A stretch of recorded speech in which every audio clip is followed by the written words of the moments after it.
If I ask you a yes or no question and you turn around and give me a TED talk, side-eyeing you immediately. On my experience, people who over-explain themselves, they do it for a number of reasons. So they either hiding something or they don't trust themselves enough to let the answer stand on its own. I typically don't speak about shit that I don't know. I'm saying this because I used to be that person. In my head, I'm like, if I get them enough details, then maybe they'll believe me. In reality, what I was doing was begging for approval. But let's just use being in a relationship, for instance, right? You ask your spouse, your partner, hey, were you talking to them? Again, this is a yes or no question. I mean, we was in the same room, but then they walked over to me. I ain't say nothing. I was just looking at my phone. And then when I looked up, we locked eyes. And then they spoke, and then I spoke back. But the only reason I spoke was because they spoke first.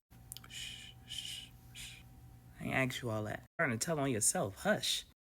And why are you so nervous? Because y'all need to hear it, I'm going to weave this example in here. What about the people who just can't say no? Like, no is a complete sentence. Most people think no has to be followed up with a long-ass explanation. For example, somebody say, hey, Y.O.U, you coming to the party tonight? Me would have been like, nah, I'm not going to be able to make it because, it's my mom's birthday. I don't have anybody to watch my kids since it's my mom's birthday. Then we're taking her out to dinner. We're going to do X, Y, and Z. Ever since I took a step back and looked at myself, gained that self-confidence, learned how to talk to spirit, exactly how I would answer now. Hey, Y.O.U, you coming to the party tonight? Girl, nah.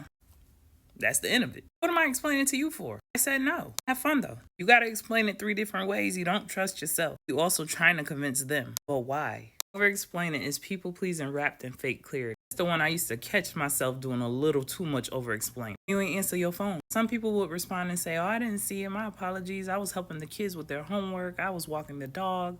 I was bathing. Something to that effect, right? See, there's a major key word in that question. Why you didn't answer your phone, implicating that it's mine. So why would I need to answer any questions that you're asking me as to why I didn't answer my phone? Oh, y'all, we gotta make sense of this shit. Yeah, why you ain't answer your phone? Because I didn't. You got me now, so use your time wisely. I'm gonna give y'all one more example because a lot of people struggle with this one. Somebody come to you and say, can I borrow $50? Because you're not comfortable with letting the answer stand on its own. Remember, I told you this. You're going to answer like this. I don't even got it right now. I don't get paid till Friday, and then I got to buy groceries. Then I got to pay for my kids' cheer stuff. See, the wild thing about that question within itself is a lot of times those same people be wanting to borrow new money on top of old money. Mama taught me long ago that ain't how that shit work. When the question come up, yeah, can I borrow $50? No. Hell no. That's why I ain't even want to ask you. You be acting funny. Then you shouldn't have asked. That's what happened when you go against what spirit told you. Explaining is not just about words. It's about having weak-ass boundaries. When you finally believe that your no is enough, you'll stop trying to sell it to others. To the person who's struggling with creating boundaries, over-explaining feels normal. You respect your own boundaries, you stop performing for other people's approval. Like I always tell y'all, knowledge is only powerful when you apply it. Start standing on business today. Remember, no is a complete sentence. Let me know y'all thoughts in the comments. Peace, love, and light, and gratitude for watching.